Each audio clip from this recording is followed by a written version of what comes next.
And with that, it's my pleasure to give the floor to Dr. Jane Clark, President of the Federation of Veterinarians of Europe, for welcome and introduction. Jane, the floor is yours. Demetrios, thank you so much and welcome everyone. I hope you have not had trouble joining the new version of the WebEx app. We've had a few technical challenges on our side, but we think with the great work of the EUHPP, we are there. I'd like to say a really big welcome to you all. As Demetrios said, sorry, if we could just go back, there we get to the welcome. My name is Jane Clark. I'm one of the vice presidents of the Federation of Veterinarians of Europe. And as I say, thank you so much for joining us on this webinar on preparedness and the importance of considering animals in disaster risk reduction. Today, we're planning to highlight why veterinary expertise is essential for resilient systems and how we can strengthen preparedness together. I'm going to say a recap of the housekeeping roles, but Demetrios has covered that really well. Remember that we will be recording, we will be sharing the slides with the participants, and we will be aiming to have a good debate after the presenters have given their presentations. And for that, please use the chat box and we may be able to bring you online to actually ask your question as well. So next slide, please, Demetrios. The Federation of Veterinarians of Europe. If you're not familiar with us, we are a representative organisation with 38 European countries as part of our membership. And that means that we represent over 330,000 veterinarians across our membership. Our mission is to promote animal health and welfare, public health and sustainable food systems. And of course, what's really important in disaster management is thinking about the unseen victims, our companion animals and the livestock that we rely on. So if I could go to the next slide, please. Veterinarians have a critical role in preparedness and resilience. And we have a real challenge on workforce distribution. So we need our vets, especially in public service roles. And numbers have grown slightly, but we still expect that the demand will outstrip the number of vets that are available. So one of the areas that we really want to think about is that public service veterinarians are essential for surveillance, outbreak, response, coordination.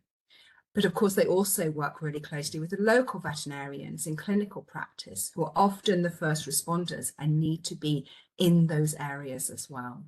So with rising risks like zoonotic diseases, climate impacts, food safety challenges, the veterinary role is becoming even more strategic, and ensuring sufficient and well-supported veterinary capacity is a real preparedness priority. Next slide, please, Demetrios. And we think about this. This is something that is in the forefront of our minds. And we have worked on preparedness and thinking about crisis and disaster preparedness for well over a decade. Some of our key milestones are here on this slide, and they include projects on veterinary preparedness, crisis coordination, and policy positions on animals in disasters and conflicts. An area that you may hear about later is one of the important coordination efforts that we carried out during the Ukraine crisis, and access to veterinary care for animals in the zones and for displaced animals, and also advocating for regulatory flexibility, such as simplified pet movement rules for people fleeing conflict, because they will not want to evacuate without their treasured companion animals. They are part of the family. They may also not want to evacuate without a small holding, their livestock. So we do need to really think about that. And their experience, and this experience really demonstrates the practical value of veterinary involvement in crisis response. And next slide, please.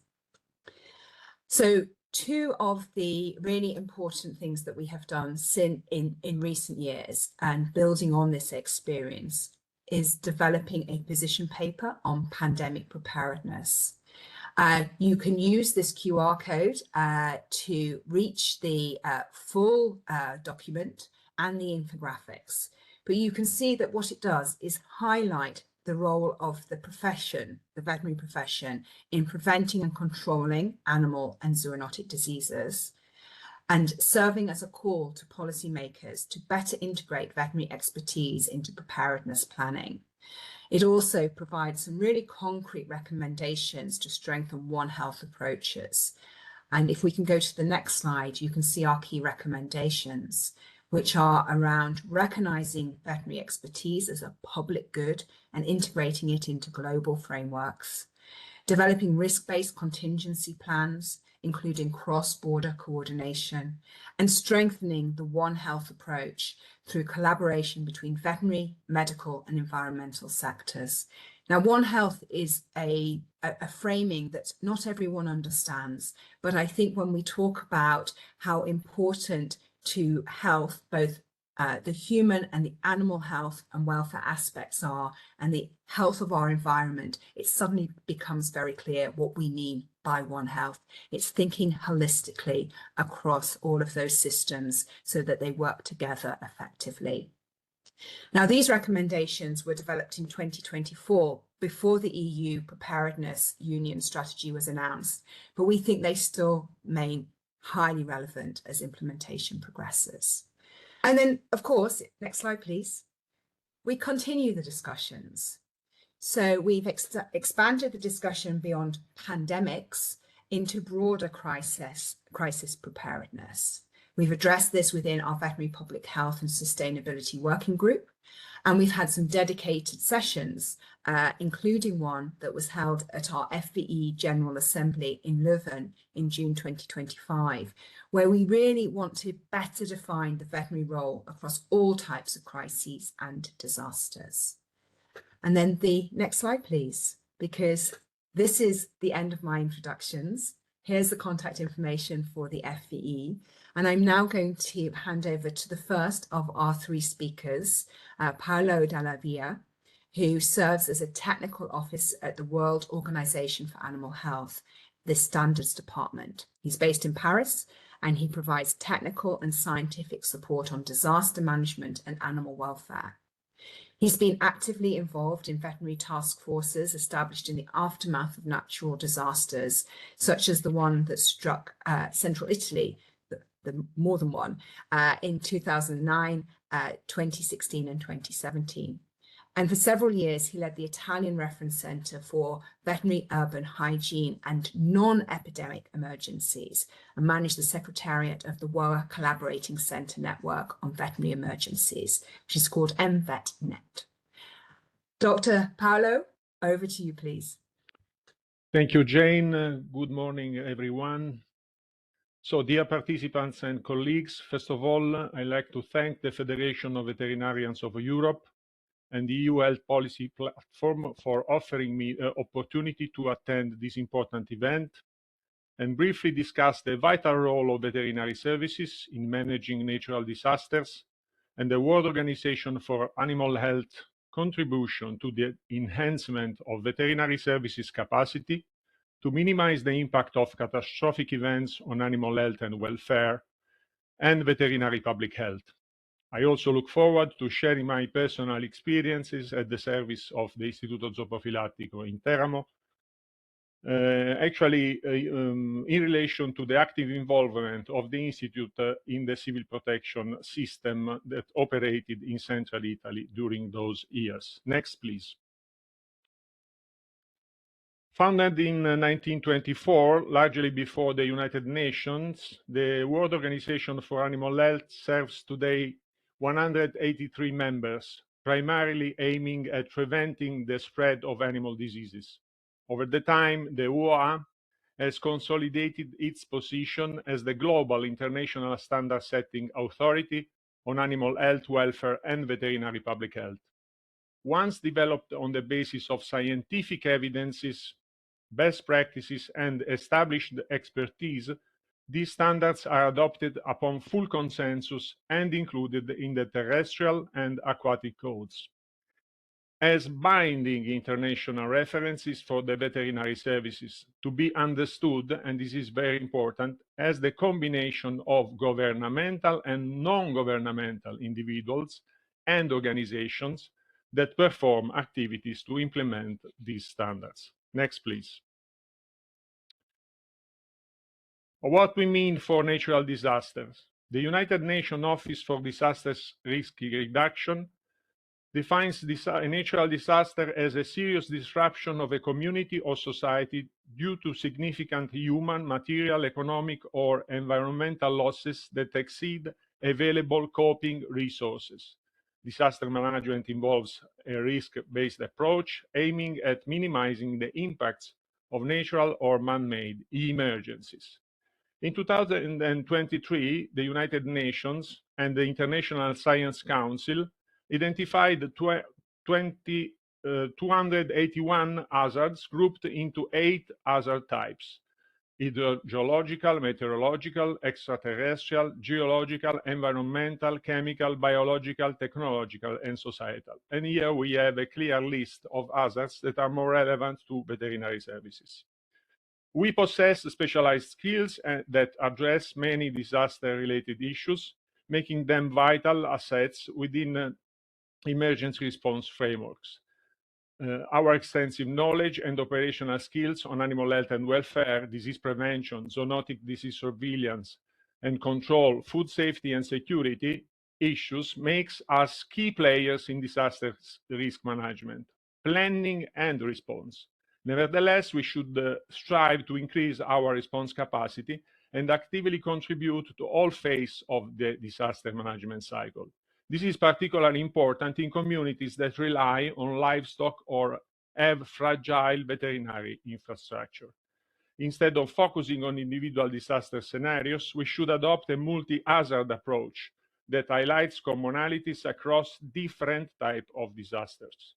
This includes crafting contingency plans and operating protocols to prevent and mitigate the various effects of catastrophic events occurring in our increasingly complex and fragile ecosystems. Addressing these challenges require a lifelong investment in the development and maintenance of additional crucial competencies and skills such as problem solving, teamwork, communication, organizational thinking, project management, and leadership through training and continuous learning. I personally believe that modern academic bodies and professional boards should strongly concur to promote the integration of social responsibility and sustainability principles into veterinary core mission. Next, please. The WOAH active involvement in the international arena started with the contribution to the Livestock Emergency Guidelines and Standards Handbook in 2009. These standards aim at supporting the livelihoods of livestock keeping communities during emergencies. Later in 2016, the WOAH developed guidelines on disaster management and risk reduction to enhance veterinary services capacity to protect animal health welfare and restore social and economic conditions after disasters. These guidelines outline a framework that includes processes and protocol for all phases of disaster management cycle. Additional guidelines for simulation exercises were released in 2020 to promote the adoption of best practices for preparing, delivering, and learning from tabletop drills or full-scale exercises, according to varying capacity and resources. Next, please. The emergency management cycle is at the core of the disaster management operational frameworks built around 5 essential, interconnected, and sometimes overlapping phases: prevention, mitigation, preparedness, response, and recovery. An all-hazard approach enables to effectively assess risks, strengthen preparedness, and build resilient communities. Prevention focuses on stopping hazards from escalating into disasters, and this is a very important concept. While not every hazard can be entirely prevented, we can significantly reduce risks by enforcing safety regulations and implementing surveillance and the early warning system at that level. Mitigation includes actions taken to reduce or eliminate the risk before disasters occur. Structural and non-structural measures as building earthquake-resistant sheds or constructing flood embankments are the measures to be put in place. Preparedness is essential and requires making true arrangements to ensure the communities are aware of the response strategies to be implemented in the case of an emergency. Readiness means the development of contingency plans, operational protocols to be tested with simulation exercises, maintenance of stockpiles of emergency supplies, and the preventive allocation of financial resources. Response, it is time sensitive and includes timely action taken during, after an emergency to protect life and property. Coordination is crucial in this phase. Recovery is the longest and most critical phase. Although sadly frequently overlooked, it focuses on the restoration of normal societal functioning and the production sectors at the scope of make the situation better that was found before the event. Next, please. According to the outcomes of a recent survey conducted among the 53 Europe WOAH region members, the main natural hazards in Europe are floods, forest fires, and earthquakes, while 60% of responding countries included animal welfare in their disaster frameworks. Only 39% declared limited or no legal authority to act in emergencies. 33% had robust contingency plans, but unfortunately, only 17% had specific standard operation procedures. Lack of training is reported by the 73% of respondents, with only 15% conducting simulation exercise. Notably, the 69% of respondents believe education and trainings are key. Next slide, please. In recent decades, Europe has faced an increased number and frequency in catastrophic events, such as major floods in Balkans, earthquakes in Italy, and forest fires in the Mediterranean basin. Since 2018, the WOAH Platform on Animal Welfare for Europe has launched the 3-year pilot program aiming at identifying key areas of improvement, including better integration of veterinary services within civil protection system, offering education and training opportunities, and promoting mutual cross-border assistance. In 2021, participants were asked to develop context-related contingency plans in flooding scenarios, offering insights for protocol improvements. Later on, in 2024, a workshop attended by both European and North African members focused on the importance of better communication and progressive harmonization of different operational frameworks. The last platform meeting was held in Romania to review existing contingency plans and promote knowledge sharing among different national disaster management systems. Next, please. A very recent milestone of this process is represented by the publication of a technical item presented in 2022 at the General Session in Paris, highlighting the need to adopt comprehensive all-hazard disaster management frameworks and to explore possibility to support WOAH members in the development of their own incident management system. To create synergies and resources efficiently, WOAH members were encouraged to consider collaborating with other members and support the WOAH Emergency Management and Resilience Work Program. Building on the past experience, the WOAH has recently developed an internal incident management system to better support its members in response to international emergencies. Next, please. Additional resources are now available, including the technical review on disaster prevention and preparedness, currently accessible in the new WOAH Documenta portal. Next one.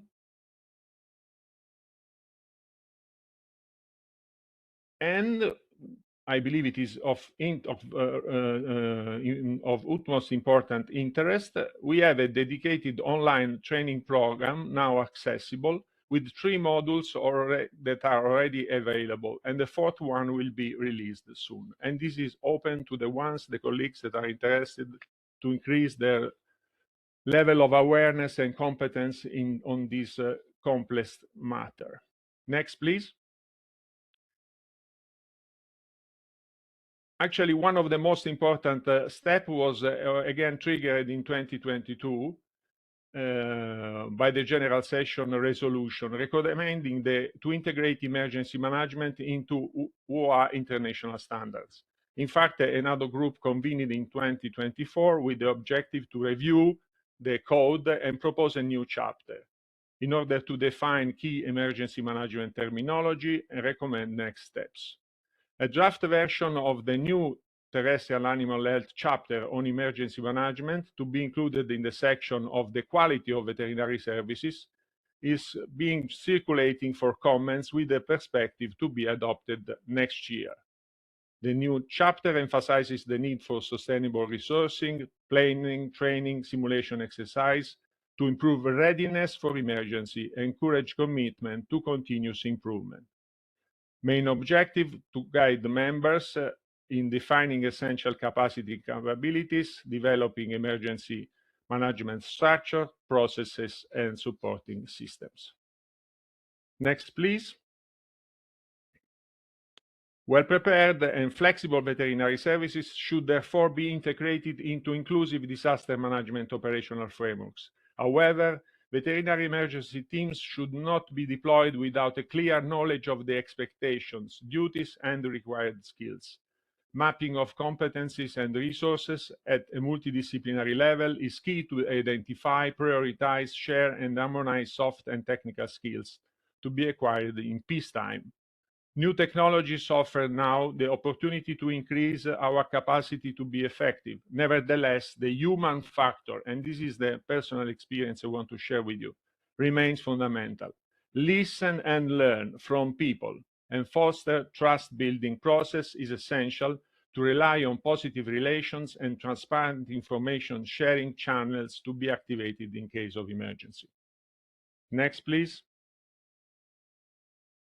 All crises present challenges and opportunities to enhance collaboration between different agencies. Effective operational frameworks must be established before emergencies arise through a coordinated One Health approach. Veterinary services play a crucial role in collaboration with public institutions, private entities, humanitarian, and animal welfare organizations. Jen said that public veterinarians are essential, but I really want to stress the importance of a full integration in peacetime of the private components in order to be the ones that are actually trusted throughout all the life of animals and throughout of the life of families and communities that are actually living near to these animals. Past experiences clearly suggest the need for a progressive shift from reactive response to an adaptive, integrated approach that acknowledges the importance of animals in interconnected social, economic, and ecological systems. Clear communication is essential. Specific guidelines have been jointly developed by the WOAH and the International Criminal Police Organization to counter disinformation and misinformation. This slide actually shows me, and this is me in the past when I was actually answering a basically normal cell phone.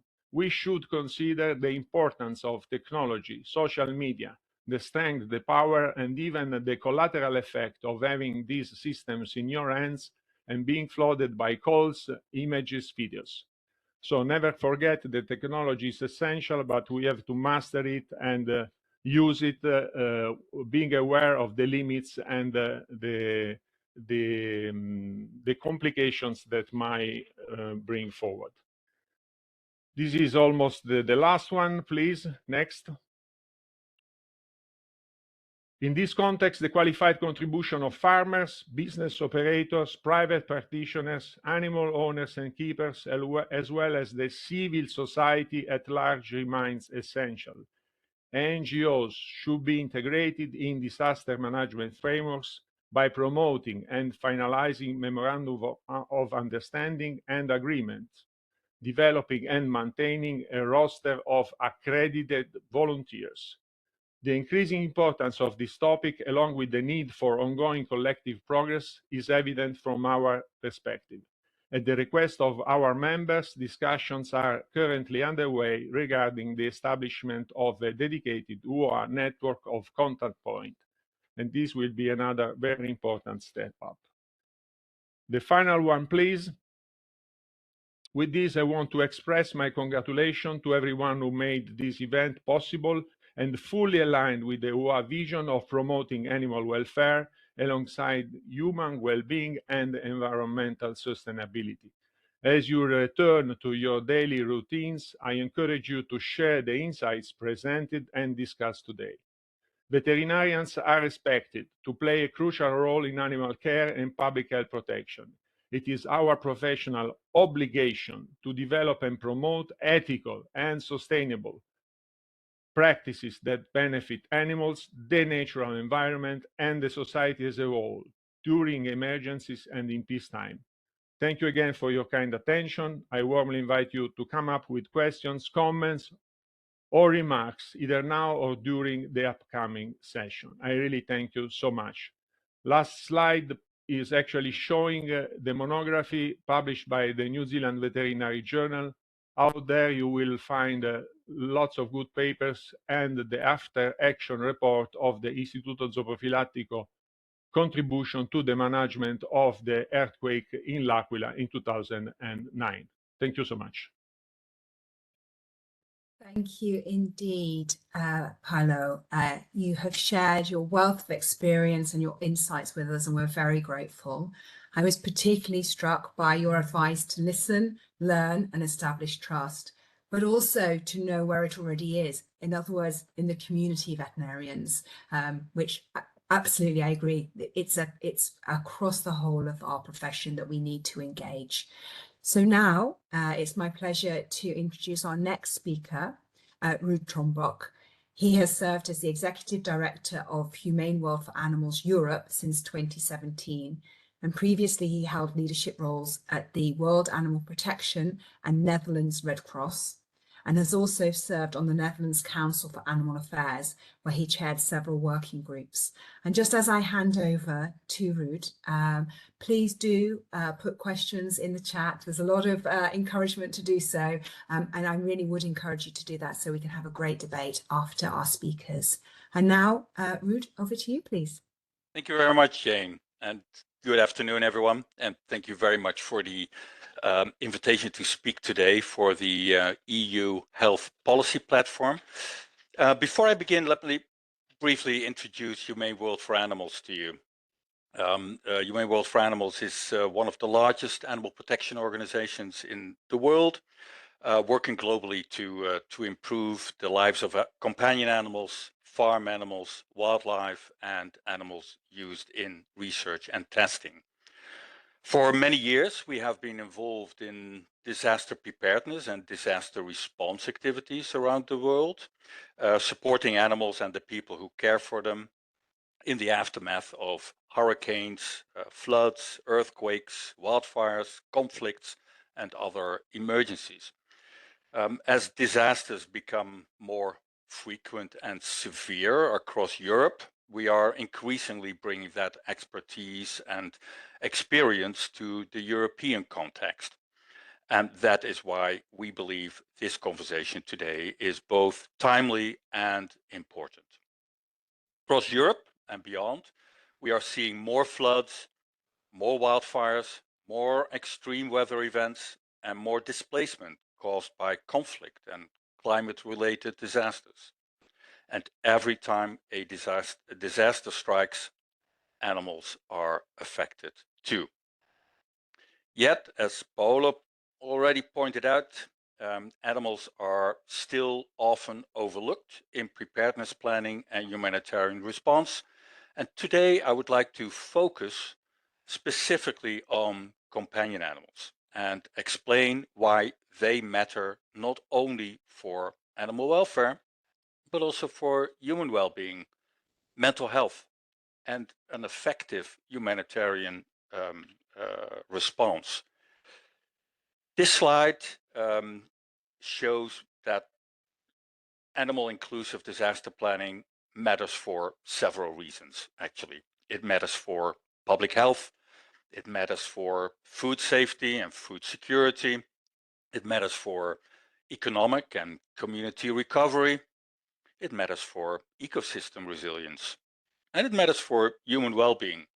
When animals are not included in preparedness systems, the consequences can be significant. The loss of farm animals can undermine livelihoods, food security, and long-term community recovery. Wildlife displacement can increase ecosystem disruption and human-wildlife conflicts. And when companion animals are overlooked, we see impacts on evacuation behavior and mental health in humans. Today, again, I will focus specifically on companion animals and human well-being during disasters and displacement. Next slide, please, Dimitrios. The objective of this presentation is to highlight why companion animals should be integrated into disaster preparedness and humanitarian response systems. What I hope from today's discussion is to create greater awareness of the issue, to initiate more collaboration across sectors, and also to inspire stronger integration of companion animals into preparedness planning. Next slide, please. To understand why this is important, let us start with one of the most influential disasters on this point in recent history. Hurricane Katrina fundamentally changed the way many emergency planners think about companion animals, and for a good reason. Research found that 44% of people who stayed behind did so because they could not bring their pets with them. So this issue is not only about animal welfare, it is also about human safety and human well-being. The consequences were severe. Delayed evacuations, increased risk for emergency responders, and preventable human fatalities. This is why integrating companion animals into evacuation planning is not a secondary issue. It directly affects human survival and operational effectiveness. The impact of Hurricane Katrina was so significant that it led to the PETS, P-E-T-S, Act in the United States. PETS stands for Pets Evacuation and Transportation Standards Act. This piece of legislation was adopted in 2006 and requires companion animals and service animals to be included in disaster planning and evacuation procedures. The upper photo on that slide, Dimitrios, please, one back, please. Yes, thank you. The upper photo on this slide shows an animal rescue operation following Hurricane Katrina in 2005. The lower photo shows Humane World for Animals responders supporting communities and animals after Hurricane Melissa in Jamaica in 2025. Now let's go to the next slide. Thank you. For many people, pets are not simply animals. They are family members. Research consistently shows that companion animals provide emotional support, stability, social connection, and a sense of normalcy during crisis. Studies by Brooks and others found that pets can help reduce stress and anxiety, especially when people are experiencing trauma or displacement. The American Psychological Association has also highlighted the positive impact that animals can have on emotional well-being and resilience. The woman in this picture is Natalia. She was forced to flee her home in eastern Ukraine because of the war. She lost her home, her community, and much of her previous life. But her cat Kara became a source of comfort, companionship, and hope during an incredibly difficult period. For many people affected by disasters, that emotional connection is deeply important. Next slide, please. Research also shows that forced separation from a companion animal can create significant psychological trauma. People who lose or are separated from their pets during disasters frequently experience anxiety, grief, helplessness, post-traumatic stress syndrome disorders, symptoms, and long-term emotional distress. The research is very consistent on this point. For many people, losing a companion animal during a disaster is experienced as the loss of a family member. The photo shows Alexis reuniting with her dog after the California wildfires. You can immediately see the relief and emotion in that moment. It is a powerful reminder that reunification is not simply an operational outcome, it's also a mental health outcome. The key message here is that preventing forced separation and pet loss is a meaningful intervention in supporting emotional resilience during crisis. Next slide, please. This connection can be particularly important for children. Research here shows that pets can provide comfort, emotional stability, and a sense of safety during highly stressful situations. For children who have been displaced or evacuated, companion animals may represent continuity and normalcy in an otherwise chaotic situation. At the same time, forced separation from a pet can intensify trauma and grief. Studies by Melson, Irvin, and more recently Montgomery all point to the profound psychological impact that pet loss or forced separation can have on children and vulnerable individuals. And this does not only affect children themselves. Parents and other caregivers who are already trying to protect and support their children during a crisis often experience additional stress when a child is distressed about a pet that has been lost or left behind. In that sense, supporting companion animals can also support family well-being more broadly. Next slide, please. The operational consequences are not theoretical. As we saw earlier with Hurricane Katrina, people may delay or refuse evacuation if they are not confident that their animals will be safe. Including companion animals in preparedness systems also improves operational efficiency. Without animal inclusive planning, we often see delayed evacuations, unsafe rescue attempts, pressure on shelter systems, and logistical challenges. People may refuse evacuation orders, or they may take dangerous risks to return for their animals. By contrast, preparedness systems that include companion animals tend to achieve faster evacuations, safer disaster response, and greater public trust in the organizations trying to mitigate the consequences of the disaster. Without planning and coordination, disaster situations become even more difficult for both responders and affected communities. This is increasingly recognized by organizations such as FEMA. And you heard earlier Paolo, on behalf of WOAH, also discuss this point. In other words, including companion animals is not only the humane thing to do, it's also the practical thing to do. Next slide, please. The war in Ukraine has caused immense suffering for millions of people and animals. Millions have been displaced, many have lost their homes and livelihoods, and families continue to face enormous uncertainty about the future. But the crisis has also inspired new forms of collaboration between humanitarian, veterinary, and animal welfare organizations. One example is the Vets for Ukrainian Pets program. Together with the Federation of Veterinarians of Europe and FICAVA, we created a program that reimburses veterinary treatment for pets belonging to Ukrainian refugees who arrived in European countries in more than 30 European countries.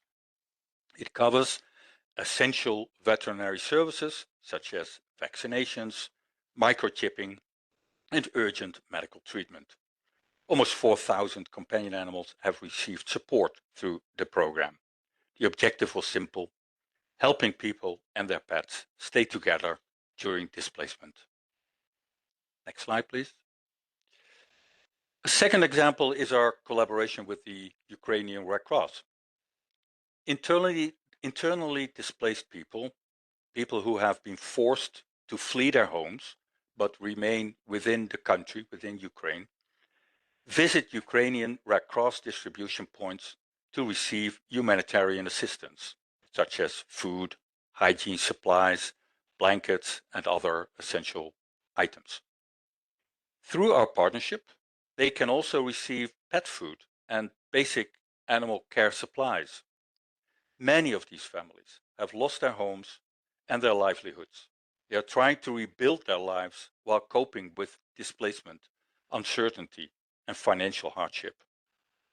The program helps ensure that they do not have to give up a companion animal simply because they cannot longer afford to care for it. We initially piloted this program in just 2 districts. The response from beneficiaries was overwhelmingly positive. What started as a small pilot has now expanded across the country. Today, companion animal support is integrated in humanitarian assistance provided by Ukrainian Red Cross. And what I personally find particularly encouraging is that this program began with some hesitation and on the side of the Red Cross, and has since become an extremely valued part of the Ukrainian Red Cross response in the country. The organization is now highly supportive of the program and keen to continue the collaboration. Together, these initiatives demonstrate how humanitarian organizations, veterinarians, and animal welfare organizations can work together to improve outcomes for both people and animals. I believe they offer a practical model for the kind of collaboration that will be increasingly needed in future crises. Next slide, please, Dimitrios.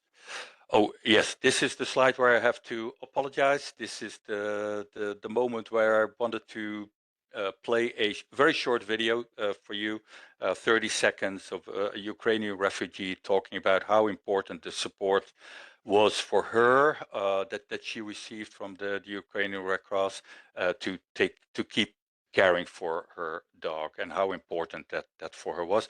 We have some technological issues, so we're not going to play the video, but what I do have is on the next slide, Hannah with a quote. So what strikes me about Hannah's story is that she has had to rebuild her life multiple times because of the war, yet she made every effort to keep her cat Bosnia with her, and that tells us something important about the strength of the human-animal bond. Next slide, another example. The child in this photo is part of a family that fled the Donetsk region. Their family included 10 children, a dog, and 3 cats. And after multiple displacements, the presence of their animals helped create a sense of stability and normalcy in their new life. This quote illustrates something we repeatedly hear from families affected by crisis. Next slide, please. Now, having discussed why this all matters, let us now look at the current reality. Despite increasing climate-related disasters across Europe, companion animals are still often absent from emergency planning. Approaches differ significantly between countries. Roles and responsibilities for animal response are often unclear, and preparedness gaps frequently become visible only when the real disasters occur. We saw this during the floods in Belgium and Germany in 2021. We saw it again during the Central European floods in 2024. We saw it in Ukraine in the first stages of the emergency response. And I'm pretty sure that we will be seeing it again, unfortunately, during the wildfires in southern European countries. The encouraging news is that these are solvable problems, but solving them requires planning, coordination, and political attention before the next disaster strikes. It also requires governments to bring humanitarian, veterinary, and animal welfare expertise into official preparedness and response systems. Next slide, please. No single organization can address all dimensions of this issue alone. Humanitarian organizations understand how to support people and communities during crisis. Veterinarians bring expertise in animal health, public health, zoonosis, preparedness planning, amongst other things. Animal welfare organizations bring specialized expertise in evacuation, temporary sheltering, reunification, and responder training. Effective disaster preparedness depends on collaboration between public authorities, humanitarian organizations, veterinarians, and animal welfare organizations. These relationships are most effective when they are established before disasters occur rather than during an emergency. Public authorities play a particularly important role because they are responsible for emergency planning, coordination, evacuation systems, and access to affected areas. Without their engagement, even the strongest partnerships between humanitarian, veterinary, and animal welfare actors will often struggle to reach their full potential. Next slide, please. Please note that there are a couple of recommendations on this slide. Please note that these recommendations focus specifically on companion animals, which has been the focus of today's presentation. Of course, animals in disasters is a much broader topic, as I said at the beginning of my presentation: food safety, food security. So all farm animals, wildlife, biodiversity, ecosystem resilience, these are all topics that deserve attention. But for companion animals, our recommendations are straightforward. Include them in disaster planning, integrate them into evacuation and shelter protocols, train responders, and strengthen collaboration across the sectors. Next slide, please. Yes, and let me conclude with a final thought. By recognizing and supporting the human-animal bond, we can save human lives, we can reduce psychological suffering, and we can improve operational effectiveness. Caring for animals is not simply an animal welfare issue. It is a humanitarian issue, and it is increasingly becoming a preparedness issue for Europe. But it is also important to remember that disasters have a direct impact on animals themselves. Companion animals experience fear, injury, displacement, separation, and sometimes death during disasters, just as people do. Helping people and helping animals are therefore not competing objectives. Very often, they are part of the same solution. Next slide. Companion animals are not secondary in disasters. They are part of humanitarian reality. When people are forced to flee, their animals often flee with them. For many people, the fate of their companion animals is inseparable from their own well-being. And when people recover, their animals can play an important role in that recovery. At the same time, companion animals are sentient beings whose welfare matters in its own right. Recognizing this reality allows us to design more effective, humane, and compassionate disaster response. Ultimately, protecting animals helps protect people, and protecting people helps protect animals. Next slide. Thank you very much. I look forward to the discussion and the questions. Gosh, thank you so much for your presentation, Ruud, for your insights, and particularly on the importance of the human companion animal bond. And that leads to operational efficiency as well. Animal inclusive planning is both humane and practical. I really heard that message.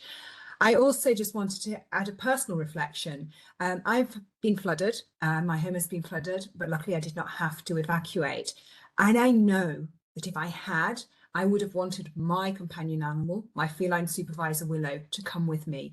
And in addition to all of the psychological elements that you've discussed, Ruud, I would have felt terrible guilt if I could have not taken her with me. So I know from a human point of view, this is so important. And now I am going to hand over, rather than talking about Willow, who may come and join us, by the way, she does usually supervise these events, to our next speaker and our final speaker, Dr. Alida Brkan from the Dogs Trust Bosnia and Herzegovina Foundation. Alida is a doctor of veterinary medicine with several years of experience in small animal clinical practice, as well as in civil society organizations. She's joined the Dogs Trust in Bosnia and Herzegovina Foundation in 2023 as their veterinary coordinator, and she's been responsible for monitoring spay and neuter programs in cooperation with partner veterinary organizations, as well as coordinating and supporting the implementation of veterinary training programs as part of the broader work of the Dogs Trust Foundation in establishing dog population management strategies in Bosnia and Herzegovina. And with that, Alida, over to you, please. Thank you, Jane, for the introduction. Good afternoon and greetings to everyone. I would like to firstly thank the organizers for the invitation and the opportunity to participate in today's webinar. As Jane said, my name is Alida Brkan. I'm a doctor of veterinary medicine with several years of experience in animal clinical practice, small animal clinical practice. And in the past few years, I've been working with Dogs Trust Bosnia. For those who may not be familiar with our work and in the context of today's topic, I would like to briefly introduce us. So please, next slide. Originally founded as the National Canine Defense League more than 130 years ago at the United Kingdom, Dogs Trust has grown into the largest dog welfare organization in the UK. Today, apart from rescuing, rehabilitating, and rehoming more than 10,000 dogs per year, the organization also supports international programs focused on rabies prevention, dog population management, and veterinary capacity building. In the context of today's webinar, I thought it was convenient to mention that more than a century ago, Dogs Trust was already involved in what we would call today emergency animal welfare response. So during the First and Second World War, the organization helped protect dogs from wartime hazards, supported vulnerable owners, established temporary sheltering capacity, and later rehomed dogs that had served during the war. So in many ways, this demonstrates that animal welfare has been linked to crisis and disaster response for more than a century. Next slide, please.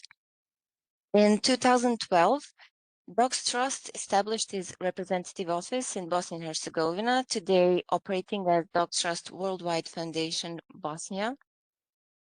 The circumstances that led to its establishment are also relevant to the concept of crisis, vulnerability, and preparedness. So I will just mention it briefly for the context. 14 years ago, Sarajevo canton was estimated to have more than 12,000 free roaming dogs living on the street. While this was not a disaster in the conventional sense, like Paolo mentioned, disasters exceeds available coping mechanisms. We had a crisis, animal welfare crisis, and a public health concern, public safety issue. And crisis leaves us somehow time to react and to answer to the crisis. This represented a serious point. So from a disaster risk perspective, these situations are important because they create underlying vulnerabilities in the communities. If these are left unresolved, these vulnerabilities can complicate the response to future emergencies and amplify their consequences. Next slide, please. So that's why Dogs Trust Bosnia and Herzegovina was not there just to solve the acute crisis. We need to always think about what's coming next, and we try to create some humane and sustainable system for dog population management through cooperation with veterinary organizations, local authorities, and communities. So some of our programs were catch, neuter, vaccinate, release programs, veterinary education, public awareness, and responsible ownership campaigns, of course, partnership with veterinarians and local authorities. And you can see the results in 10 years here. With our programs, we had 85% fewer free roaming dogs, 75% fewer reported dog bites, more than 500,000 children attended workshops. I must say that also in our programs, the backbone of everything were the veterinarians. So in one point when we scaled the program in the rest of the country, daily there were almost hundreds of veterinarians and vet technicians who handled the CNVR programs. So the importance of veterinarians also in our work is very, very good. We can go to the next slide. So I believe this is highly relevant to today's topic because one of the most important lessons in disaster management, what Other also mentioned, is that preparedness begins long before a disaster occurs. It starts with recognizing risk, strengthening systems, and reducing vulnerabilities before they develop into larger crises. Unfortunately for today, I do not have to rely solely on theory when speaking about disasters. We can go to the next slide. Bosnia and Herzegovina has experienced several major emergencies in the recent decades. Today, I'd like to focus on one of them. Those were the catastrophic floods that struck Bosnia and Herzegovina in May of 2014. These were the largest floods recorded in Bosnia in more than 120 years. So in May, between 14th and 19th of May, extreme rainfall caused major rivers to flood, affecting 81 municipalities across the country. Just for the context, Bosnia and Herzegovina is a small country with population less than 4 million of people. At least 21 people lost their lives. Nearly 95,000 people were forced to leave their homes temporarily. More than 40,000 houses were damaged or destroyed by flooding and the landslide that came after. And the total economic losses exceeded 2 billion euros. So the situation quickly became a humanitarian, environmental, and animal health emergency. We can go to next slide. So while the focus was understandably placed on human casualties and damaged infrastructure, animals were also victims, and unfortunately they did not remain entirely unseen. Here you can see the data from official reports after the floods. So the scale of animal losses quickly became very evident, with official reports documenting the loss of almost 1,000 cattle, more than 200,000 poultry, less than 2,000 small ruminants, etc. Many companion animals were also displayed. As you can see, here we don't have data. So they were left unseen. Unlike livestock, there was no national system for recording the number of affected pets, free roaming dogs, or wildlife. As Ruud mentioned, you can imagine the emotional loss for the owners of companion animals, and this is also an important lesson in itself. Livestock losses were visible because they were economically important and routinely counted. Many other animals were affected as well, but they remained largely invisible in official statistics. We can go to the next slide. What was perhaps less visible at first were the wider implication of those losses in terms of public health, environmental, and food security concern. So many farmers were forced to evacuate without their animals. Ruud was talking about companion animals, but farmers are also emotionally connected to their animals. So this was a great loss, apart from it was a great effect on animal welfare back then. So stables and bars were flooded, feed supplies were destroyed, and access to farms became impossible in many areas. As you can imagine, In those times, people did not have access to food and water. Even for the animals who survived, they didn't have access to food or water also. Floodwaters carried animal carcasses, contaminated agricultural land, and affected water supplies. Surviving animals were exposed to stress and disease, and many farms also lost their production capacity almost overnight. Next slide, please. So as floodwaters began to recede, a second crisis emerged. Thousands of animal carcasses remained trapped in mud and stagnant water. Here you can see a picture. I had many of them, but they were, I didn't want to put many of them.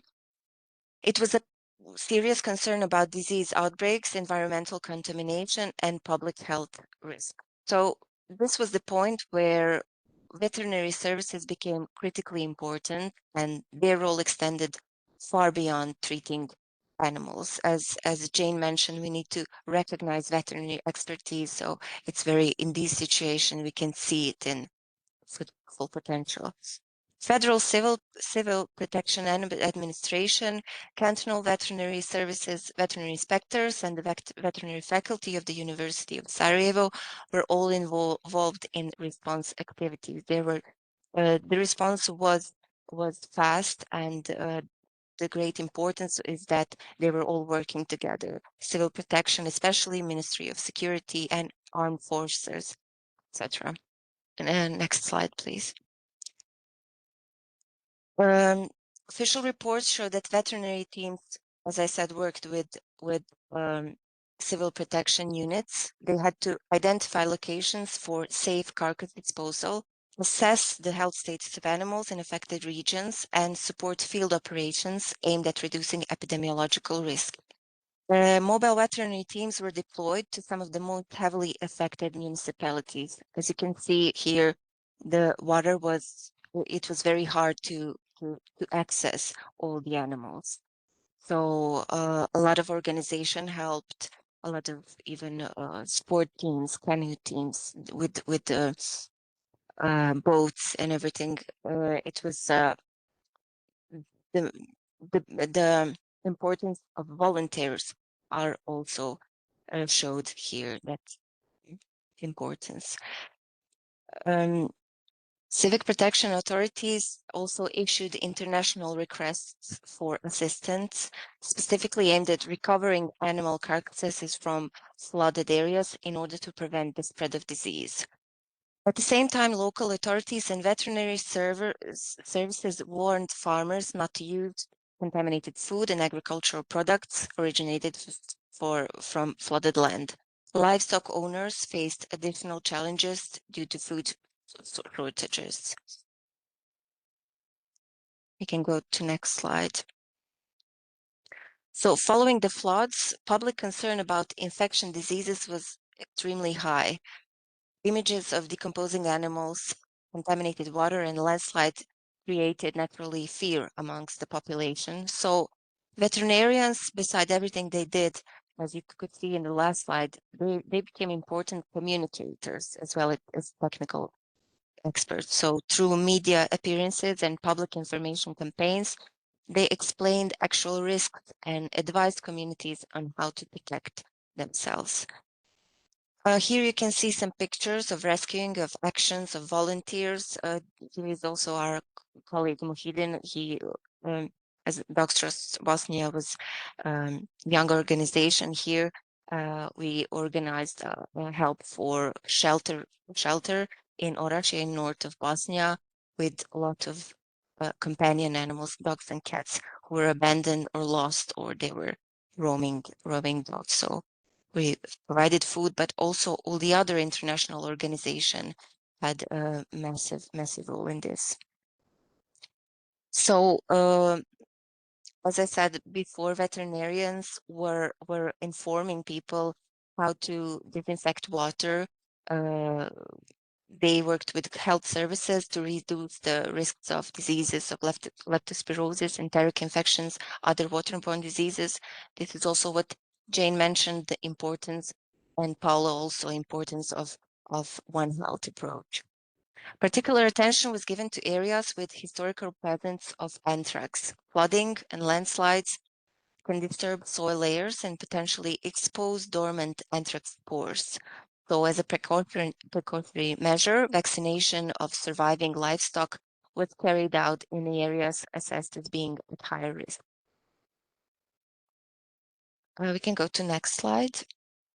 But in my opinion, the greatest challenges was the management of animal carcasses. Tons of animal waste were transported to Serbia or Croatia actually because they offered support. Bosnia and Herzegovina was not prepared for this, and we didn't have adequate carcass disposal infrastructure. What we could do is to bury the animals in specially prepared pits under strict veterinary and environmental supervision. As you can see here, by the official reports, approximately 160 tons of animal remains were exported.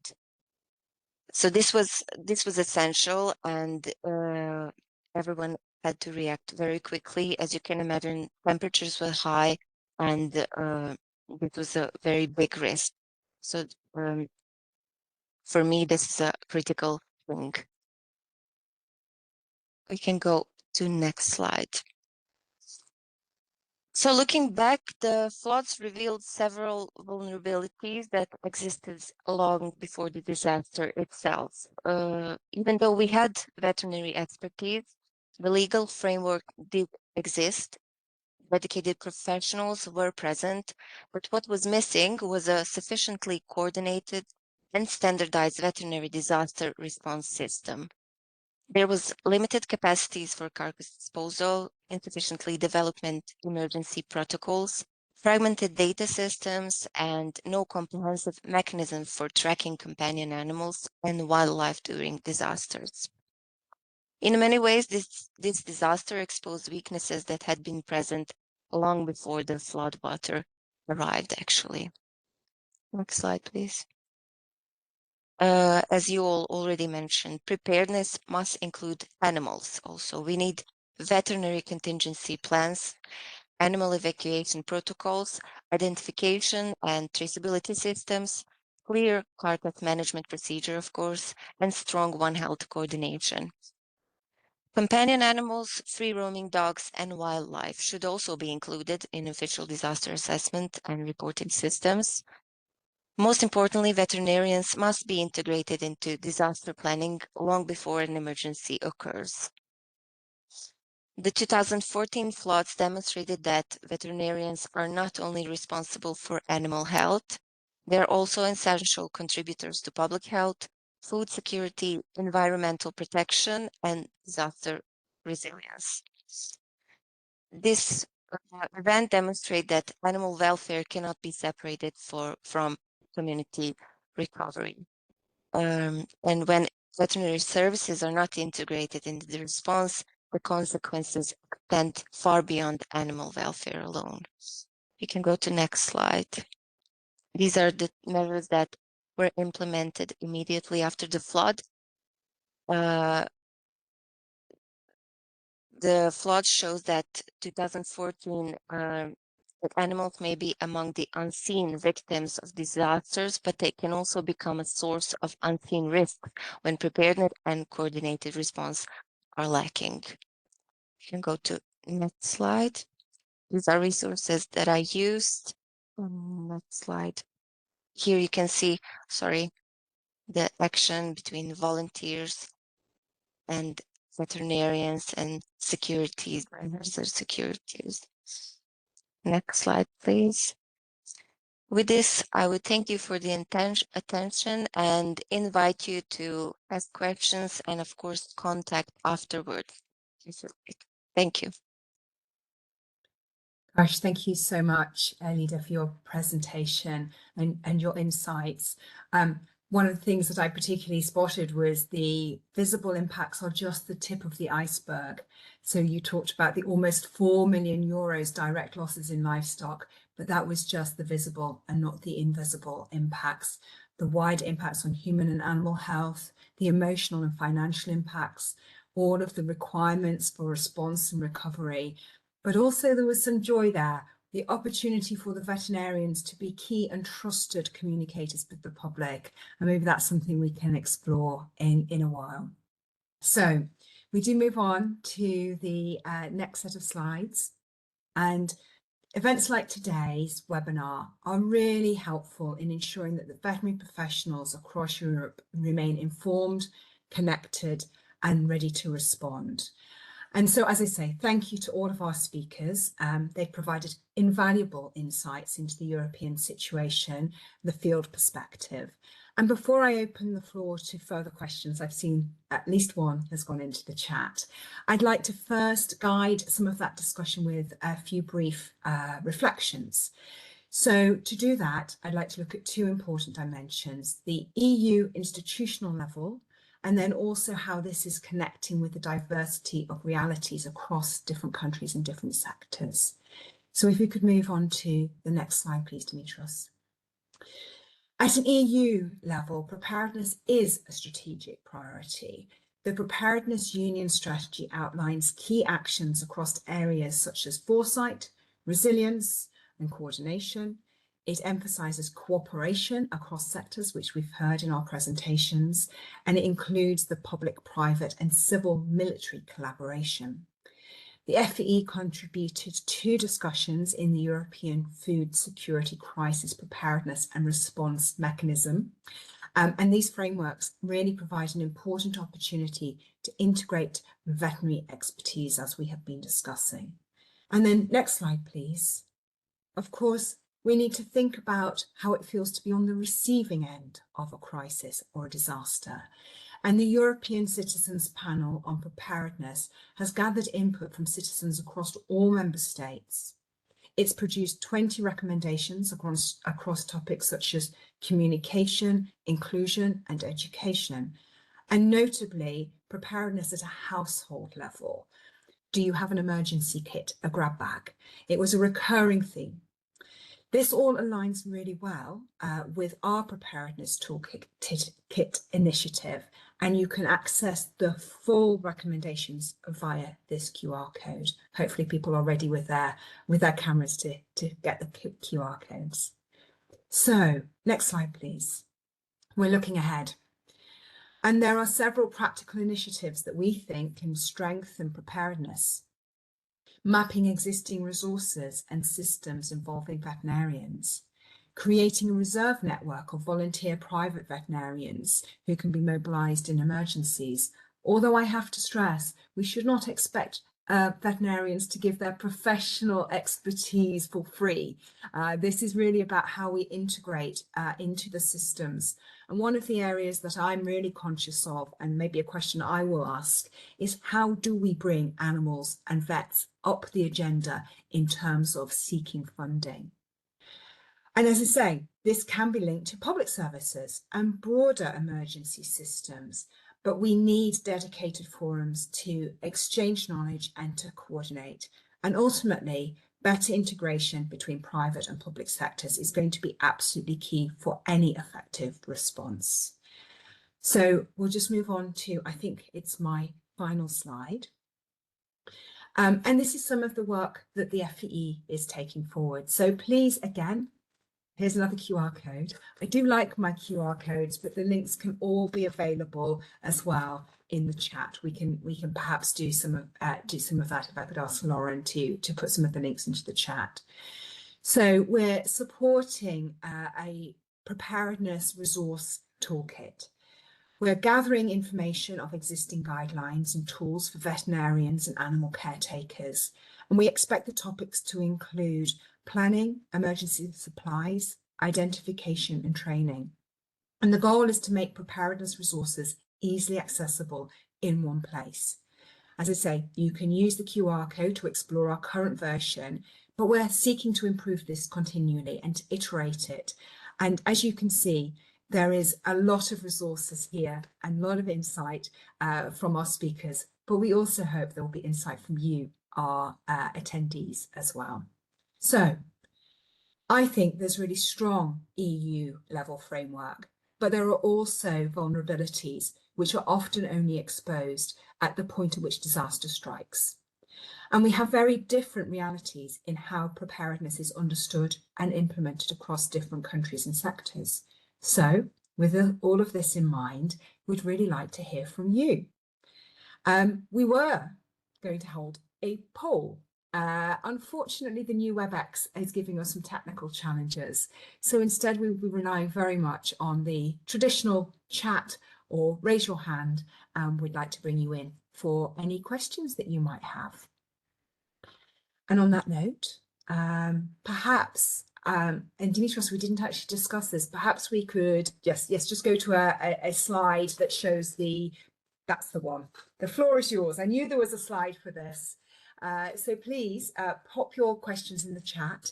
I'm just going to have a quick look at the chat, but the very first question, which came from Oli Perot, is really reflecting on encouraging governments to advance in these areas.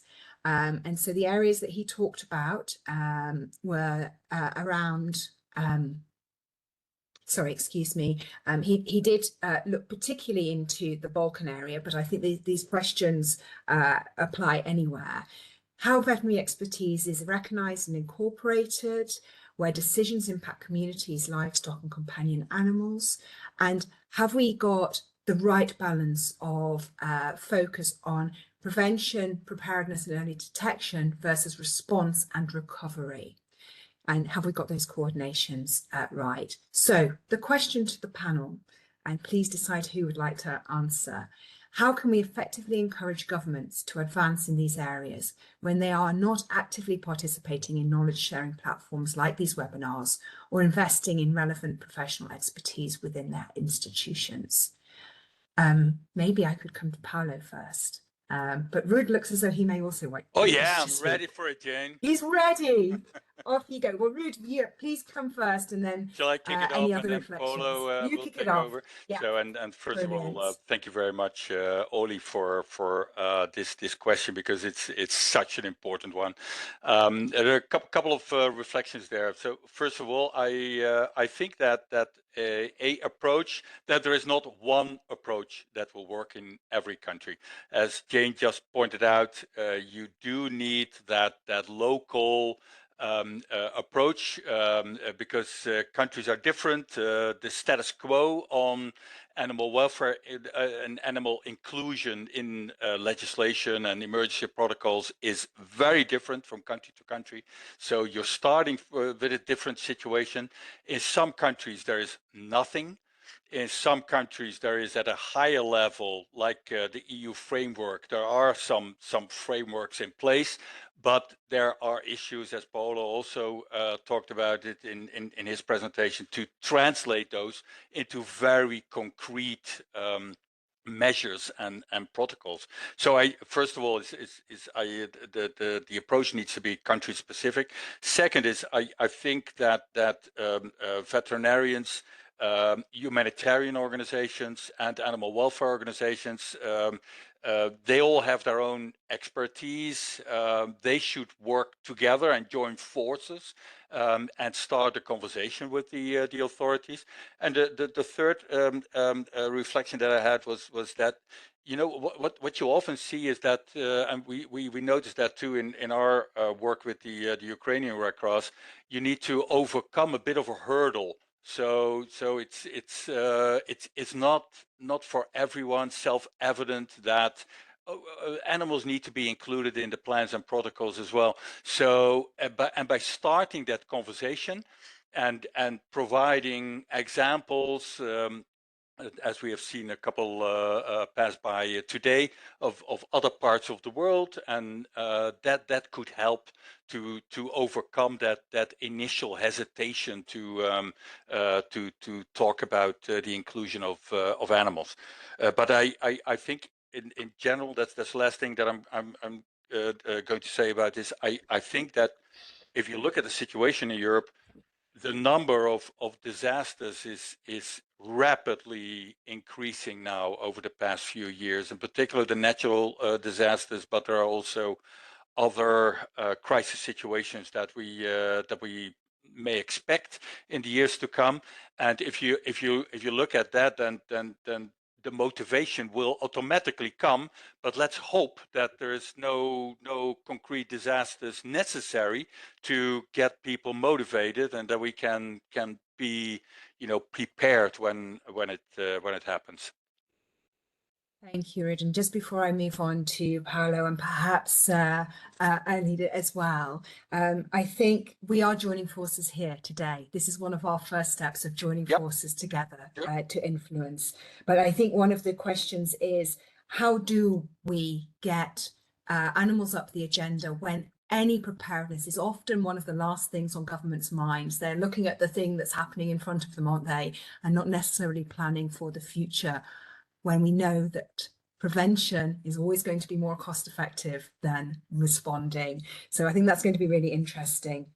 I think some of the hurdles as well, I've heard in the past, is we need to also consider people who do not, and you mentioned not thinking about animals, but there may be people who are frightened of animals, and being able to respond to both the animal owners as well as those who may not want to be in a displacement centre with animals. It's a very complex situation, but we can do it. We can work together to find those solutions. And Paolo, over to you.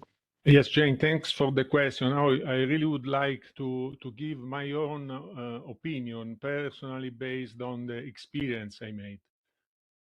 Veterinarians should strongly buy the concept of valuing their own role in peacetime by, for instance, giving a tremendous boost to the implementation of basic measures that, as we said, are fundamental in time of crisis, like animal traceability. If we could all together stand in the front line and act in this direction and be convinced and operate in order to have the largest possible numbers of animals identified and clearly linked to the responsibility of owners or keepers, this will be already a tremendous action. And by doing this, you will demonstrate to the public administrators and to the political decisors that you are already part in the system, you invest in it, you have a role, and you can do better in the case of an emergency. Thank you, Paolo. Lida. Oh, you must be on mute. It had to happen. It always happens to someone. Sorry, yes. Are we still on Oli Pero's question? Yes, although if you, Yes. you do not have to answer it, there are a couple more questions I will pose. So I won't take much time, but I would just reflect on that question. The cooperation among institutions and NGOs must be on point, must be enhanced, because also there are a lot of resources, as you mentioned and Paula mentioned, workshops to create contingency plans, etc. The cooperation must be included. great, thank That's you. from my side. Thank you so much. Now, very quickly, there's just a couple of questions that I will actually bring together. One of them from Isa, which is about the EU has just adopted a regulation on cats and dogs. Is this, I'm paraphrasing, is this an opportunity for the EU to take on that topic of animals in disasters? And equally, Vitania has asked about priorities for zoo animals, wildlife and wildlife rehabilitation centres. And I just wonder whether there is a brief comment from any of our panellists on that. Anyone want to volunteer? If you like, I will start by stressing the fact that the very first comment is strictly related to what I said.